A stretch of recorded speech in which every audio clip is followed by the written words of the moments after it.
everyone, and welcome to another episode of Seed Speaks. My name is Alex Martin, and today I am absolutely thrilled to be your host. We've been learning some fun, different skills this month. Last week, you heard a lovely discussion hosted by my coworker, Mark Sequitz, on different skills you might need to navigate and network in a post-COVID world. And today we're tackling something that I think is just as important, and if not more so, in the communication realm. It's crisis communication. Difficult situations can pop up in every business, every farm, every operation. What is the best way to communicate when you're in a crisis? So today, to help us talk more about how to start crisis communication, I have three fantastic panelists joining us. Today, I'd like to introduce Chris Cornelius, who is the Executive Assistant at Aboutelius Seed, Jim Schwagert, who is President of Grow Alliance, and finally, Julie Smith, who is a Research Associate Professor in the Department of Animal and Veterinary Sciences with the University of Vermont. Thank you all three for joining me. I like to do some brief introductions before we even dive into our questions. So let's start with some introductions. Chris, I'll start with you. You can give us your name, tell us a little bit more about yourself and Aboutelius Seed, please. Thank you, Alex. As Alex mentioned, I'm part of Aboutelius Seed. We're located in the beautiful rolling hills of eastern Iowa, about 10 miles from the Mississippi River. We have been in business since 1935. Our sons are in business with us, and they're the fifth generation of Cornelius's. And so our roots run deep with family tradition and love the seed industry, love raising corn and selling corn and soybeans to our growers and make them profitable. That's our goal. Our tagline is Planet Profit. Perfect. Thank you so much, Chris. That's awesome to hear. Jim, we'd love to hear a little bit more about you and Grow Alliance as well. Yeah, thanks, Alex. And Chris, you've got us beat a little bit. Grow Alliance was started by my grandfather in 1941, and I'm the third generation to lead the company. Grow Alliance is a seed supply chain solutions business that operates in 5 states in the Midwest, and we have a joint venture in Chile. We're basic in seed corn production, soybean seed production, and do custom breeding, corn and soybeans in the U.S., and we do multiple custom breeding projects on a lot of different crops in Chile. We also do direct-to-farm distribution on behalf of our clients, so really complete the whole supply chain process other than sell the seed to farmers. Perfect. Thank you so much, Jim. And finally, Julie, we'd love to hear a little bit more about you. You're our kind of wild card from outside of the seed industry. So give us your little brief introduction as well. Thanks, Alex. It's great to be here with you and the Seed Speaks audience. I think it is worth my taking a minute to explain how my background connects with today's topic. I'm a veterinarian by training, and I have, since taking my position here at the University of Vermont, been involved in a lot of projects that have required me to learn a lot about risk and crisis communications. So one of the first projects I got involved with was working with producers, livestock and poultry farmers, to help them think about how everything they do in managing their farm operation, everything they do management-wise, caring for the animals, can influence the risk of a disease coming onto their farm, affecting their animals, spreading among the animals. And later, I got engaged in projects where I was asking producers to think not about familiar diseases, but to think about new and unfamiliar diseases, exotic, foreign, transboundary diseases, things that we don't have here, at least not every day, or don't want to have here.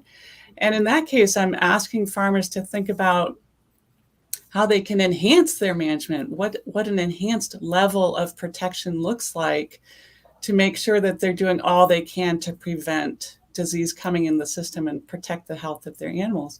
And in those two situations, every day versus enhanced levels of protection, we're really focusing on, when I'm talking with people, I'm focusing on risk communication, helping to understand and manage risk, and then crisis communication, and thinking about what do we need to do during response to make sure that we are communicating well with our stakeholders so that they understand that we're taking things on to solve the problem. Perfect. Thank you so much, Julie. And you're right. There is a lot of different ways to communicate, and it doesn't necessarily have to be in the seed industry. So we're eager for your perspective as well. But with that, let's go ahead and dive into some fun questions today.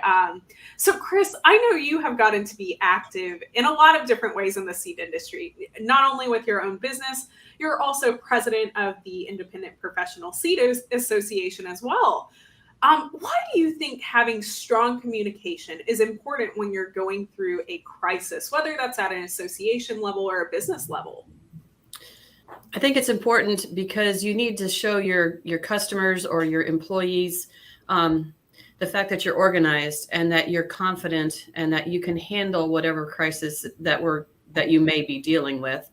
There's nothing quite so unsettling as having an issue and having nobody know what's going on, or maybe have a path to go down. So it's very important to be organized, as I said, to be organized and be confident, and to have a strong spokesperson deliver the message for you. Perfect. Thank you so much, Chris. And Jim, I know you also manage a few different businesses, and you even mentioned that you have a partnership in Chile, which is global as well. I mean, you're not only managing something in the US, but you're managing an organization in South America, and you're about to become chair of the American Seed Association as well. Quite a resume there. But what sort of crises have you seen in your operations, and how have you gone about handling them? Yeah, it's a really good question. Probably the biggest challenge that we've dealt with recently, and I think a lot of people went through it, was COVID happening right in the heat of seed distribution season. So you had a huge amount of uncertainty on whether trucks were going to be able to arrive, and what type of safety protocol did you have to take, in the warehouse, and a lot of interaction with folks from outside the company when you're doing distribution projects. And we do quite a bit of that, getting seed to farmers on behalf of our clients. And so you had everybody worried because they didn't know. And, to Chris's point, you've got to be organized. And so first thing we did was communicate exactly what we're going to be doing. We gave full transparency to our clients and to our employees. We had a bunch of different listening sessions with our employees about, what were they worried about, what would help them stay safe. Just really gathering their input so we knew what things we could do at our facilities that would, settle them down and calm them down. Because the one thing you learn quickly in a crisis is people fill in gaps of information with their own thoughts and their own concerns. Normally, they're filling it in with something that's negative to either your company or to the situation. So being complete in what you're telling people, being complete in the information you provide, being fully transparent about what you're doing and why you're doing it, helps build trust that you care about what's going on. You might not do everything exactly right, but if people believe and see that you have true intentions and are trying to do everything you can, then they'll kind of give you the benefit of the doubt. And then it was communicating with the drivers as they arrived as well, and letting them know, before we load, like, these are the protocols. This is what we want you to do to keep yourself safe, to keep us safe, and have a plan in place to be able to do that, and constantly update people, because things were changing, every day, every hour, it seemed like.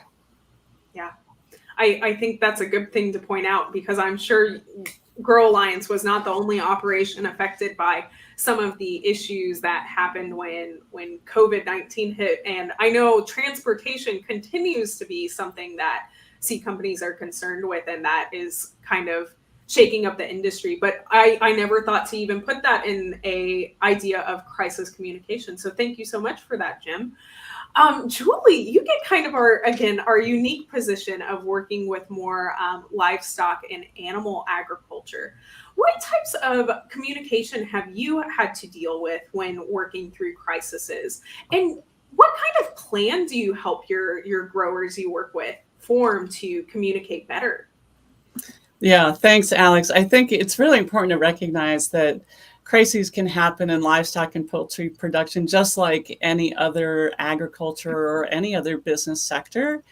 And it's important to have in mind what the different types of crises could be, so that you can be better prepared to have those appropriate communications. And in thinking about that, I think of three main categories of crises that can affect businesses. One of those is incapacitation of one or more of the principal operators, in which case the rest of the leadership team has to step up and think through the short-term and long-term consequences of that event.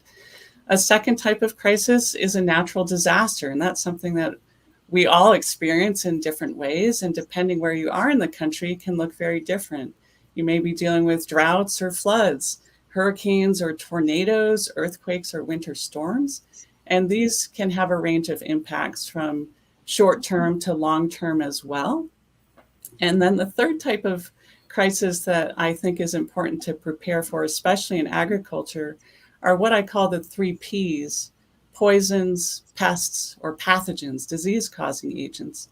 And when we experience any of these in a crop or an animal operation, we have to realize that they can affect not only the health of what we're growing or the animals we're raising, but since many of these products are then consumed by people, we may have the possibility for contamination to affect human health or public health.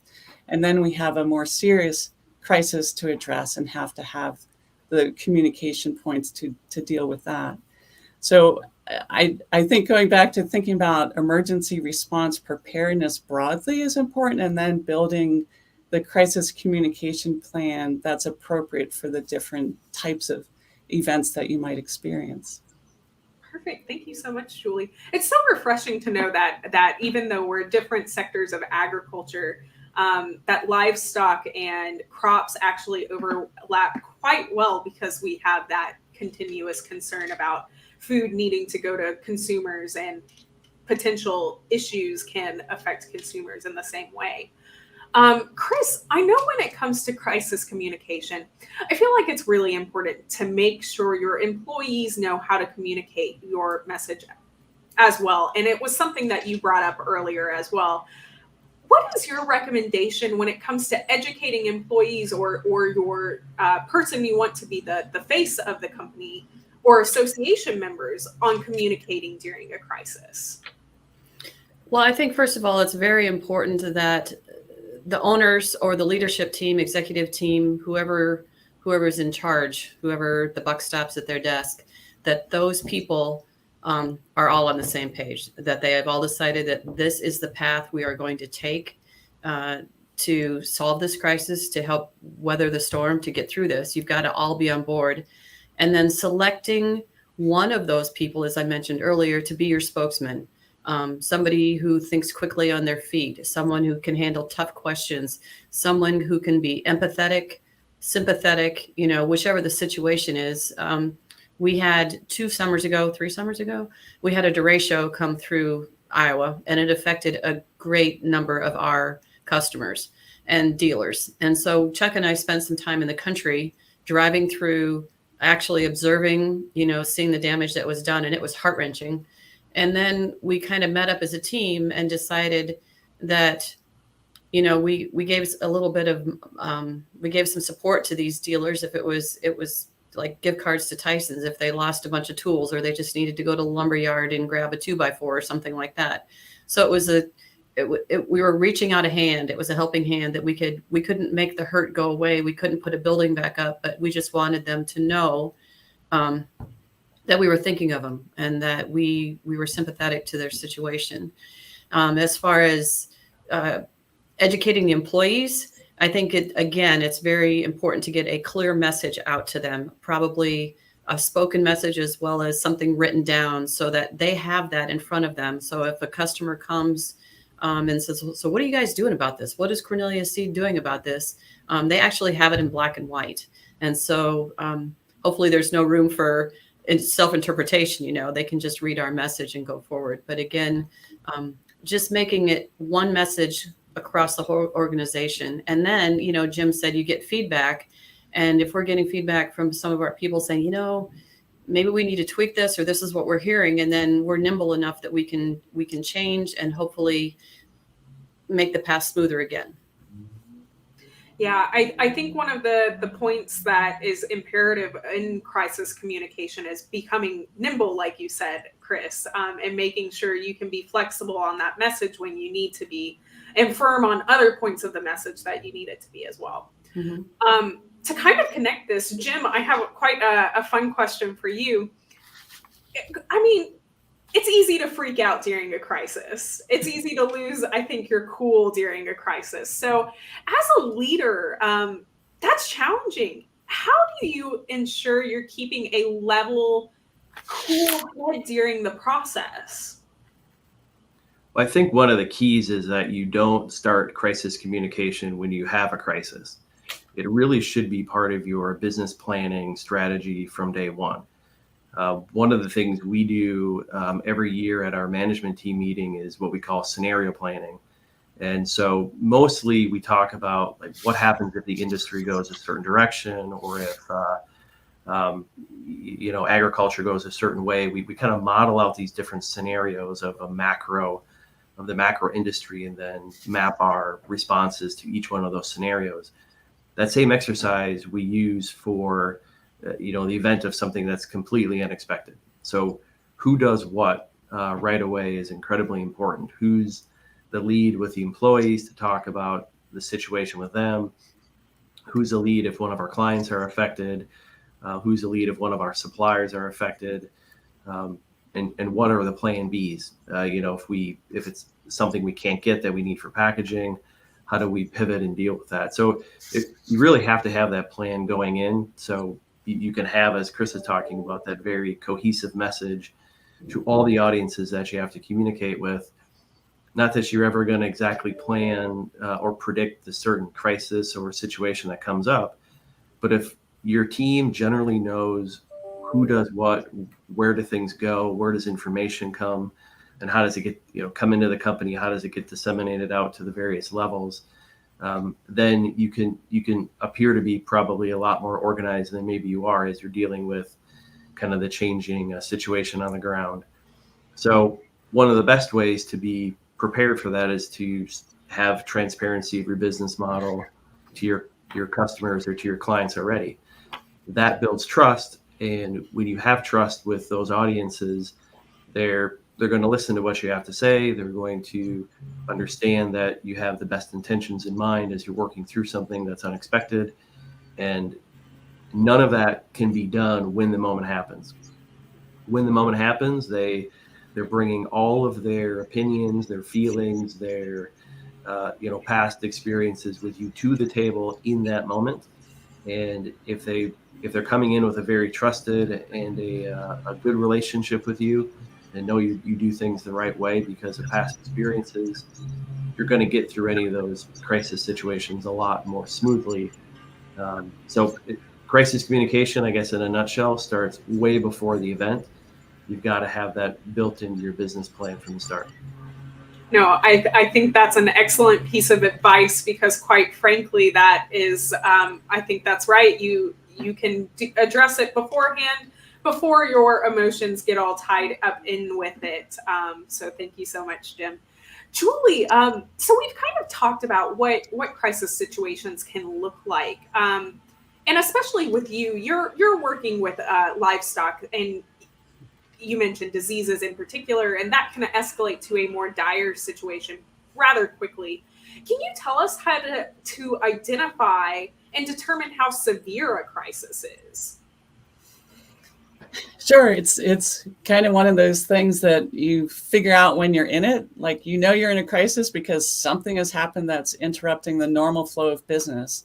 And I guess I was thinking about this and how to explain, how do you rate where you are in a crisis on some kind of scale? Because there's obviously this big spectrum of how severe a crisis can be. And so I was picturing one of those fire threat gauges. So if you think of your fire or your crisis threat gauge, and you're hoping that normally it's staying at green, everything's normal and good, but could potentially go all the way to the other end of the scale, we're in that red danger zone, then we're in a really severe crisis. And just some examples of that affect all of us in agriculture, probably. if you're affected by a power outage because a tree branch went down, that's hopefully going to be a short-term issue, or a piece of equipment isn't working and you need to go get a part to fix it and get it going again right away. That's probably something that's going to be short-term that you can address. So maybe your threat gauge went up to yellow, but you're handling it internally. Everything's going to go back to normal shortly.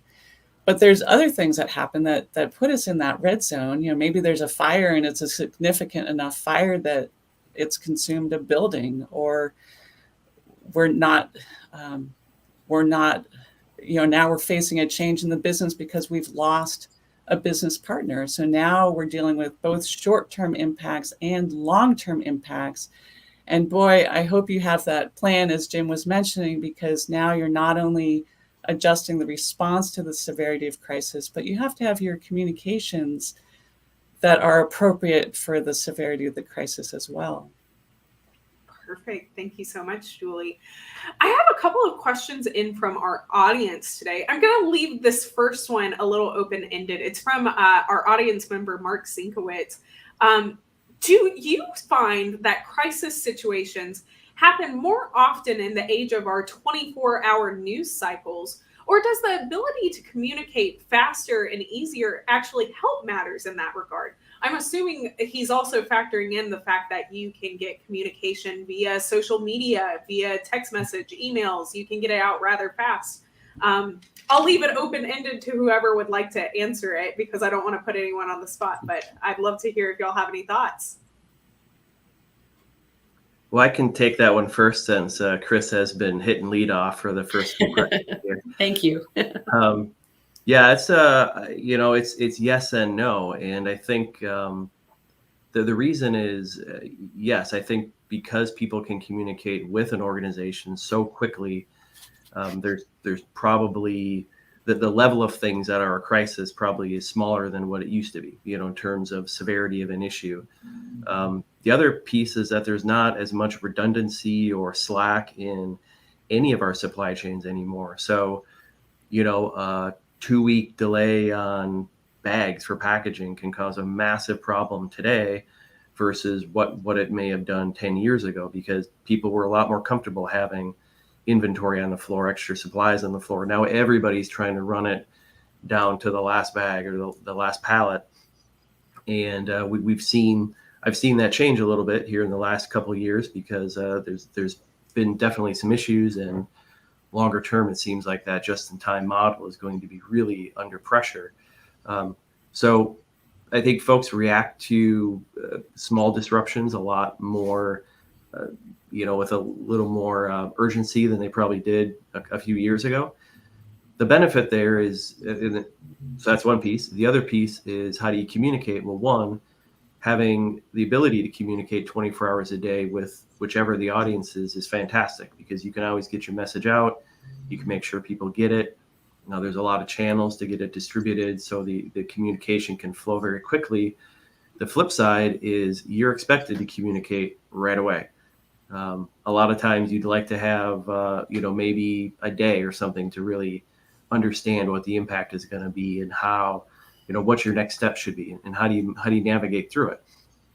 But one day is way too long in today's world. You've got to be out there instantly with an initial message, so people know what you're doing. They need to know that you're aware of it. They need to know you're on it, you're handling it, that you care about the outcome, and that you have a plan to communicate with them again very soon with an update. And you see that a lot in, if there's a major event on the news, it doesn't take long. People expect you to be out in front of the camera right away, talking about what's happening, what you're doing, who's in charge, who's at the plate, who's handling this situation, and then when you're going to communicate again with me with additional information. So there's pros and cons to that, because you've got to drop what you're doing and make sure you're handling the situation. But the ability to get that information out so quickly is really an advantage as well. Perfect. Chris or Julie, if y'all have anything y'all want to add before I move on, I'd love to hear it, but the answer can also be no. I'll take a stab at adding on to that, Alex, because I think one of the things I want to point out is for the producers I work with who are often smaller businesses where the owner is the only one who would become the spokesperson, that it's really important for these smaller production businesses to have a plan, right? To go to that media training, to think about how they would want to represent their business, to communicate their values and how they're handling the issue head on. Because like the question asked, in this age of social media, you can suddenly be on the front page for something that you didn't think was a problem. It's just, maybe it's something that is normal practice, but someone else doesn't see it that way.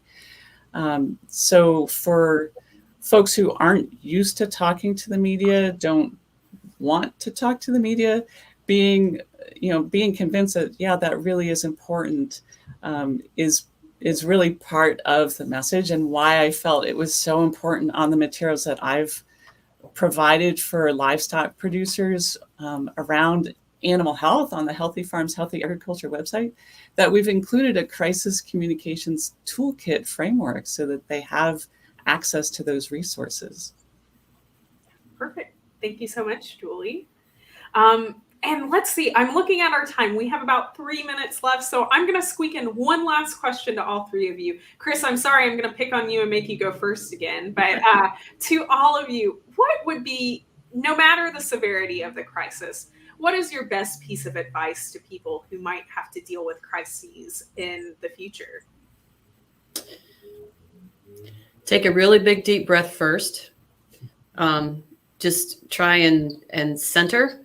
And then find your plan, like what Jim said, echoing what Jim said. Put the plan in action. And as much as your heart hurts, as much as your stomach is churning, you've got to stay calm in order to get through the crisis. Perfect. Very well said, Chris. I don't think you could say it any better. Jim, I'll come to you next, and then we'll come to Julie last. Yeah, just three things, kind of maybe summarizing a little bit of what I've said, but one is be prepared. So you don't have a crisis in front of you right now, but you will. So start getting ready today. I would say that's probably the first step. Number two is you have to be authentic. I mean, people will see right through any kind of show you're trying to put on. And so you've got to be authentic in your communication. And you have to be transparent. You can't hide behind a lack of information. You can't hide behind opaqueness, because the truth comes out and the situation is revealed. So you need to be prepared, be authentic, and be transparent. Perfect. And finally, Julie, I'll let you take the last word today. So I just want to say, no, you're not alone, right? Others can help you. Look around at who's part of your leadership team, who are the folks that support you in your business every day. If you are in an industry that has crisis communications teams as part of that association, they are there to help you get prepared. So make that plan so you're ready to speak up if and when crisis affects your business. Perfect. Thank you so much. And with that, I'd like to thank all three of you again for joining us. I hope everyone in the audience learned something helpful for whenever they need to deal with a crisis in the future. And if there's one thing I learned, it's start planning today when it's not a problem. So I will encourage you that if you liked this topic, to make sure you tune in next week. My coworker, Sonia Begeman, is going to chat about the title of her piece is How to Manage Priorities, Personalities, and Productivity During Business Season, and how to stay motivated during those seasons when you're completely overwhelmed. So make sure to tune in next week, same time, same place at 12 Central on any of our social media platforms. And we hope you all have a great week. Thanks, everyone. Bye-bye.